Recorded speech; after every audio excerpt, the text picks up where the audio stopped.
আসুন আসুন ইঞ্জিনিয়ার সাহেব, আসুন আসুন আসুন। দেখুন এই যে এই পুরো প্লটটা দেখতে পাচ্ছেন না, পুরো প্লটটার উপরে আমি একটা চারতলা বিল্ডিং করব, যেখানে থার্ড ফ্লোরে থাকবে আমার একটা বিশাল বড় গাড়ি পার্কিং এবং ফোর্থ ফ্লোরে থাকবে একটা বিশাল বড় সুইমিং পুল। এবার খরচা কত পড়বে আপনি বলেন? এই পুরো প্লটটা আপনার নামে আছে? না না, এখন আমার নামে নাই, তবে কিনে নেব। টোটাল কত খরচা পড়বে সেটা বলুন, বহুত দিনকার স্বপ্ন আমার। মোটামুটি 3-3.5 কোটি ধরে রাখুন। 3-3.5 কোটি লাগবে লাই? মানে 1 2 3, তিনটা বানাইতে হবে। শুনুন ইঞ্জিনিয়ার সাহেব, ওই টাকাটা আমার রাত 11টা 11:30 নাগাদ চলে আসবে। টাকাটা অনলাইনে আসবে না ক্যাশ আসবে?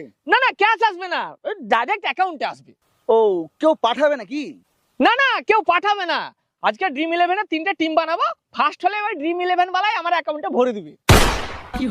বোকাচোদা, ফালতু ফালতু আমার টাইমটা নষ্ট করা।